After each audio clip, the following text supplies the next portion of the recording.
at it again, and Uncle Trump's back again as well. Back again. Guess who's back? Back again. I'm sure a lot of y'all know that song. But yeah, before we hop into it, make sure you guys hit that like button. And if you are not subscribed to the channel already, hit that subscribe button down below and join the family. All right, join the family. And make sure you guys are following me on social media. Those links are down below in the description box. And with that being said, let's dive in and hear what Uncle Trump has to say. If we don't have free speech, then we just don't have a free country. It's as simple as that. If this most fundamental right is allowed to perish, then the rest of our rights and liberties will topple, just like dominoes, one by one. They'll go down.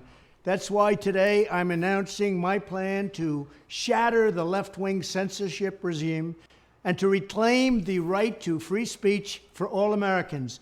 And reclaim is a very important word in this case because they've taken it away. In recent weeks, bombshell reports have confirmed that a sinister group of deep state bureaucrats, Silicon Valley tyrants, left-wing activists, and depraved corporate news media have been conspiring to manipulate and silence the American people.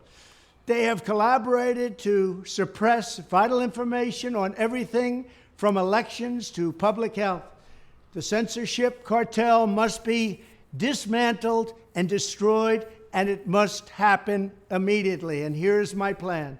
First, within hours of my inauguration, I will sign an executive order banning any federal department or agency from colluding with any organization, business, or person to censor, limit, categorize, or impede the lawful speech of American citizens. I will then ban federal money from being used to label domestic speech as mis- or disinformation. And I will begin of American citizens. I will then ban federal money from being used to label domestic speech as mis- or disinformation. You know, and the crazy thing is, oh crap, what did I do? Did not mean to do that. The crazy thing is about this is that, you know, the whole misinformation and disinformation, it sounded okay to begin with, you know. Hey, we're just gonna, you know, let you guys know. We feel like this is misinformation here. I forgot there was something that was circulating on the internet that seemed kind of truthful. But like legitimately, some people were like getting hurt doing it, and it seemed truthful. And I get if like there's a health concern, you know, there's a bunch of kids like I think it was like kids like were doing something that what was that? There was something. So I would get if you're trying to like keep the kids safe, like, hey, that's a lie. You know, we want to let you know that's not true. Please don't try that because like it's going to hurt you, you know, kind of situation. But then they took it way, way too far, which I guess is the ultimate when you run into stuff like that. Like it may start with good intentions. Well, I don't think that started with good intentions, but you know, it could have theoretically been started with good intentions. Like, hey, we want to keep these kids safe. We want to let them know, no, this is a lie. Don't try that. Don't try that. You know, kind of situation. But then they just went too far, which I guess it's always where they're going to go because it is the government. The government always wants more power. So you kind of run into like a really sticky situation there. But anyway, let's jump back in. And I will begin the process of identifying and firing every federal bureaucrat who has engaged in domestic censorship, directly or indirectly, whether they are the Department of Homeland Security, the Department of Health, Human Services, the FBI, the DOJ, no matter who they are. Second, I will order the Department of Justice to investigate all parties involved in the new online censorship regime, which is absolutely destructive and terrible, and to aggressively prosecute any and all crimes identified. These include possible violations of federal civil rights law, campaign finance laws, federal election law, securities law, and antitrust laws. the Hatch Act, and a host of other potential criminal, civil, regulatory, and constitutional offenses.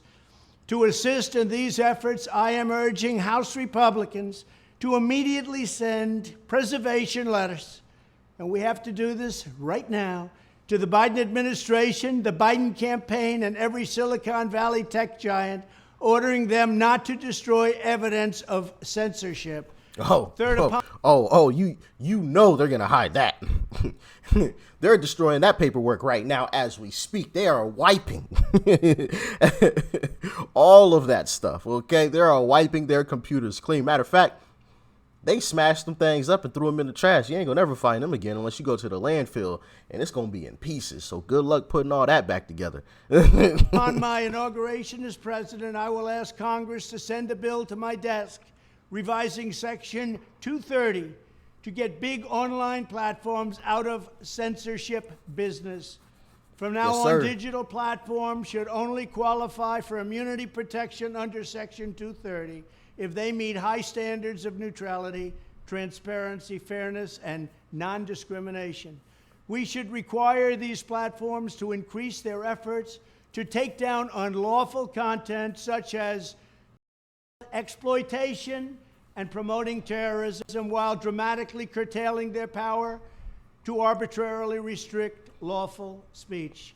Fourth, we need to break up the entire toxic censorship industry that has arisen under the false guise of tackling so-called mis- and disinformation. The federal government should immediately stop funding all nonprofits and academic programs that support this authoritarian project.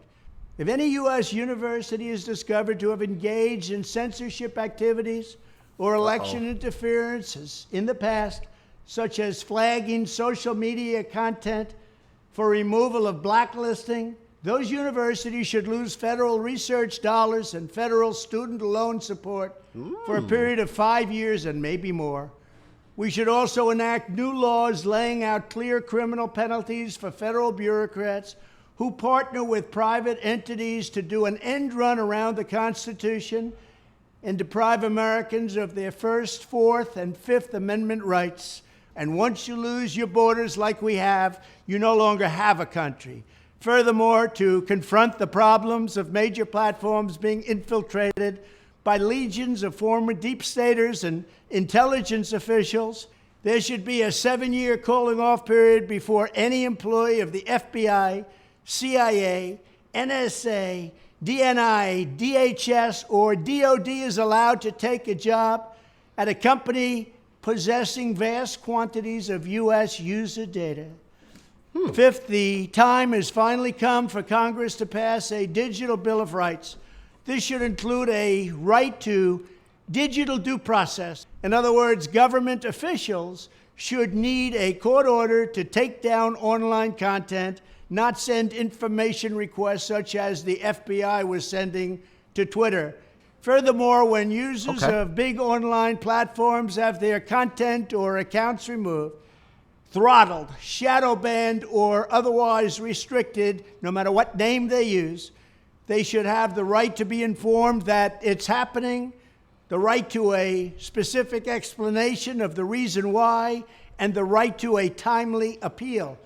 In addition, all users over the age of 18 should have the right to opt out of content moderation and curation entirely and receive an unmanipulated stream of information if they so choose. The fight for free speech is a matter of victory or death for America and for the survival of Western civilization itself. When I am president, this whole rotten system of censorship and information control will be ripped out of the system at large. There won't be anything left. By restoring free speech, we'll begin to reclaim our democracy and save our nation. Thank you, and God bless America. God bless America. Yes, sir. Yes, sir. So talking about free speech, and more specifically, free speech online. And I think he made a lot of great points. You know, because these companies have violated our First Amendment right, and the government, we know, thanks to Elon, shout out to big Elon, all right? We know because he's exposed it. I mean, we knew already, but we didn't know. You know, there was no facts, right? We didn't have the smoking gun, so to speak. You know what I mean? And Elon dropped that for us. Indisputable evidence that that was the case. And now it's kind of ironic that the media is absolutely silent about that whole situation and everything like that. And all they keep running back to is the hate crimes on Twitter have risen by 60%. Okay, well, show me. Show me. Let me see. Where? Let me see. Where is it? Oh. It's not actually there. Because you have yet to see any of these folks, and I know we've all heard them. I know you guys have as well. All of these leftists. Oh my goodness, Twitter is a terrible place. It's a cesspool of hate speech and misinformation and disinformation and blah blah blah blah blah. Okay, show me. Show me. Since it's so rampant, make a thread with all of it. It's not difficult to screenshot something. And Elon made a great point when I forgot who it was. It was a big celebrity. Oh man, was it Elton? It might have been Elton. I could be wrong. Don't quote me on that. But there was a big celebrity that basically, you know, tweeted that out, and Elon replied to the tweet and said, "Can you tell me anything specific that would worry you? That I could take a closer look at?" Kind of situation. And of course, there was no reply, and there never will be. Because it's a lie. It's made up. Just like everything else these leftists do. But anyway, y'all let me know what you thought about this in the comment section below. Do you guys agree with Uncle Trump? Do you disagree? Do you think it's going to work? Do you think it's a terrible idea? Good idea? Do you think you can actually implement this stuff? Talk to me. Like, share, comment. Hit that subscribe button if you're new. Peace and love. I'm out.